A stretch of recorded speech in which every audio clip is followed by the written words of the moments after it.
ஐயனார் துணை சரியில்லை டுடே எபிசோடில் நம்ம சேரன் தனியாக கஷ்டப்படுறாரு அப்படின்னு சொல்லிட்டு நம்ம சந்தாவும் கூட போய் ஹெல்ப் பண்ணுறாங்க. சந்தா ஹெல்ப் பண்ணுறத பார்த்த உடனே சேரன் இருந்துட்டு, சந்தா நீ எதுக்காக இந்த வேலையெல்லாம் பார்த்துக்கிட்டு இருக்க? இந்த வேலை செய்கிறதுக்கு தான் நாங்கள் இருக்கோம். நீ எதுக்காக இந்த வேலையெல்லாம் செஞ்சுக்கிட்டு இருக்க? உனக்கு என்ன தலையெழுத்தா?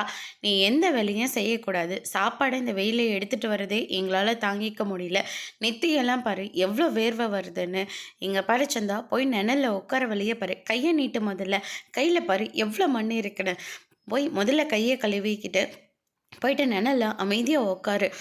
இன்னும் ஒரு அரை மணி நேரத்தில் வேலை முடிஞ்சிடும். நாங்கள் வந்து சாப்பிட்றோம். எங்கள் வீட்டுக்கே நீ கல்யாணம் பண்ணிட்டு வந்ததுக்கப்புறமா கூட நீ எந்த வேலையும் செய்யக்கூடாது. எல்லா வேலையும் நான் தான் செய்வேன். ஏதோ செய்யணும்னு தோணுச்சுன்னா கொஞ்சம் கொஞ்சமாக ஏதாவது ஹெல்ப் பண்ணலாம், அவ்வளோதான். மற்றபடி நான் உன்னை எந்த கஷ்டமும் பட விட மாட்டேன் அப்படின்ற மாதிரி சேரன் வந்து சொல்லிடுறாங்க. சேரன் சந்தாவை அப்படியெல்லாம் பார்த்துக்கின உடனே ஹரிஸுக்கு ரொம்பவே சந்தோஷமாக இருக்குது. சந்தாவுக்கு சொல்லவே தேவையில்லை, அவங்களுக்கு அதுக்கு மேலே ரொம்ப சந்தோஷமாக இருக்குது.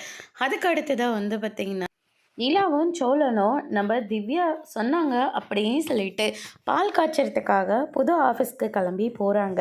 அங்கே இருக்கிற எல்லா ரூம்ஸுமே நிலாவுக்கும் சோழனுக்கும் வந்து காட்டிக்கிட்டு இருக்காங்க. ஒரு பால்கனியும் இருக்குது. பால்கனியை வந்து பாருங்கள் அப்படின்ற மாதிரி சொல்லிடுறாங்க. பால்கனியும் அவ்வளோ சூப்பராக இருக்குது. அதுக்கு அடுத்ததாக வந்து பார்த்திங்கன்னா நிலாவை எல்லாருக்கும் இன்ட்ரடியூஸ் பண்ணுறாங்க. ஷோபனோட ஹஸ்பண்டையும் ஷோபனை வந்து இன்ட்ரடியூஸ் பண்ணிக்கிட்டு இருக்காங்க. அதுக்கு அடுத்ததாக வந்து பார்த்திங்கன்னா நான் பால் காய்ச்சலாம், டைம் ஆகிட்டுருக்கு அப்படின்னு சொல்லிட்டு பால் காய்ச்சறதுக்காக எல்லா ஏற்பாடும் பண்ணிக்கிட்டு இருக்காங்க. அதுக்கு அடுத்ததாக வந்து பார்த்திங்கன்னா இந்த பக்கம் நம்ம பாண்டி இருந்துட்டு வானத்தை கூட்டிகிட்டு ரெஸ்டாரண்ட்டுக்கு போகிறாங்க.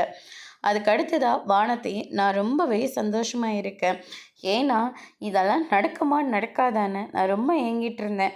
ஆனால் இப்போ தான் இது எல்லாமே நடக்குது. எனக்கு எவ்வளோ சந்தோஷமாக இருக்குதுன்னு தெரியுமா?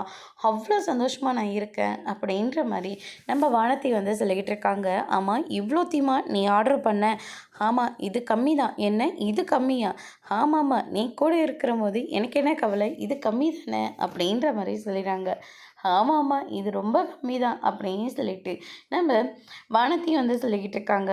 சூப் சொல்லவா அப்படின்ற மாதிரி சொன்ன உடனே முதல்ல இது எல்லாத்தையும் சாப்பிட்றலாம், அதுக்கப்புறம் சூப்பை குடிச்சிட்டா முதல்ல இது எல்லாத்தையும் சாப்பிட முடியாது. சாப்பிட்டதுக்கப்புறமா தேவை இருந்தால் மட்டும் நம்ம ஆர்டர் பண்ணிக்கலாம் அப்படின்ற மாதிரி சொல்லிடுறாங்க.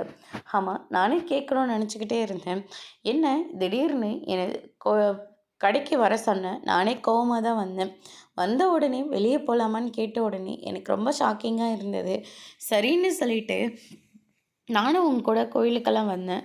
கோயிலுக்கு போன உடனே தேட்டருக்கு கூட்டிகிட்டு போனேன்.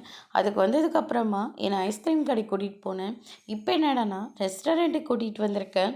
என்ன இதெல்லாம் உங்கள் அண்ணன் சோழன் சொல்லி தான் இது எல்லாத்தையும் பண்ணிக்கிட்டு இருக்கியா அப்படின்னு சொல்லிட்டு கேட்ட உடனே இல்லை இல்லை எனக்கா தோணுச்சு, நானாக தான் பண்ணேன் அப்படின்ற மாதிரி சொல்லிக்கிட்டு இருக்காங்க. இல்லையே, உனக்கெல்லாம் இப்படி தோணாது, என்ன விஷயம்னு சொல்லு அப்படின்னு சொல்லிட்டு கேட்ட உடனே நம்ம பாண்டி இருந்துட்டு எல்லாத்துக்கும் காரணம் நிலா தான், நீ தான் அப்படின்ற மாதிரி சொல்லிடுறாங்க. என்ன உங்கள் அண்ணியா? ஆமாம், என் அண்ணி தான் காரணம். எப்போ பார்த்தாலையும் நம்ம 2 பேரும் சண்டை போட்டுக்கிட்டு அவன் சோழனே வந்து எனக்கு என்னன்னு தான் இருப்பா. ஆனால் நம்ம சண்டை போட்டுக்கிறத பார்த்த உடனே உன்னை கூட்டிகிட்டு போய் தனியாக பேசினான், என்கிட்ட கூட்டிகிட்டு வந்து தனியாக பேசினான். நீ என்னை பற்றி கம்ப்ளைண்ட் பண்ணதப்போ எல்லா விஷயத்தையும் வீட்டில் எல்லாரும் முன்னாடியும் சொல்லிட்டான். அதனால தான் நிலா நீ வந்து 2 பேருக்குள்ளே ஏதோ நல்ல புரிதல் வேணும். அதனால் உன்னை கூட்டிகிட்டு முதல்ல கோயிலுக்கு போக சொன்னாங்க. அதுக்கப்புறம் தேட்டருக்கு கூட்டிகிட்டு போக சொன்னாங்க. இல்லைன்னா பீச்சு, ரெஸ்டாரண்ட் இந்த மாதிரி எங்கேயாச்சும் கூட்டிகிட்டு போக சொன்னாங்க. அதனால தான் உன்னை நான் கூட்டிகிட்டு போனேன் அப்படின்ற மாதிரி சொல்லிடுறாங்க. நினச்சேன், அப்போவே நினச்சேன் அவங்க ஏதாவது சொன்னால் மட்டும்தான் உனக்கு எல்லாம் தோணும்ல அப்படின்ற மாதிரி சொல்லிக்கிட்டு இருக்காங்க. இப்போ எனக்கு ஒரு விஷயம் புரியல வானதி, அவங்க என்ன இப்போ எனக்கு தப்பாக சொல்லி கொடுத்துட்றாங்கன்னு நீ நினச்சிக்கிட்டு இருக்க? நீ சந்தோஷமாக இருக்கணும், நாம் 2 பேரும் அடிக்கடிக்கு சண்டை போட்டுக்கிட்டே இருக்கணுன்றதுனால தான் அவங்க நம்ம 2 பேர்த்தையும் அனுப்பி விடுறாங்க. ஆனால் இந்த விஷயத்தில் கூட அவங்க பேசினாங்கன்னு சொல்லிட்டு நீ இப்படியெல்லாம் பண்ணிக்கிட்டு இருக்க. எதுக்கு எடுத்தாலே கோவமாக மட்டும்தான் எங்கள் வீட்டாளங்கிட்ட காட்டிகிட்டு இருக்க. சேரன் அண்ணனும் உன் மேலே அக்கறையாக தான் இருக்காரு. நிலானி சொல்லவே தேவையில்ல. அதுக்கு அடுத்ததா சோழனும் இப்போ நம்ம 2 பேரும் நல்லா இருக்கணுன்றதுனால அட்வைஸ் பண்ணி நம்மளை இது வரைக்கும் கொண்டு வந்து விட்டுருக்காங்க. ஆனால் நீ என்னடனா எங்கள் எல்லாத்தையும் ஏதாவது ஒரு காரணத்தை சொல்லி பிரித்து விட்டுக்கிட்டே இருக்க, கோவம் மட்டும்தான் காட்டிக்கிட்டு இருக்க. நிலானி உனக்கு அப்படி என்னத்தை தப்பாக செஞ்சு முடிச்சிட்டாங்க? நீ சந்தோஷமாக இருக்கிற, நீ சண்டை போட்டுட்டு இருக்கிறன்னா உன்னை ரிலாக்ஸ் பண்ணுறதுக்காக என்ன இப்படியெல்லாம் பண்ண விட்டாங்க. ஆனால் எதுக்கு எடுத்தாலையும் அவங்கக்கிட்ட சண்டை மட்டுமே போட்டுட்ருக்க. இங்கே பாரு வனத்தி, எனக்கு ரொம்ப பயமாக இருக்குது. ஏன்னா நீ இந்த மாதிரி நான் நடந்துக்கிட்டா உன்னை எப்படி நான் என் வீட்டுக்கு கல்யாணம் பண்ணி கூட்டிகிட்டு போக முடியும் சொல்லு?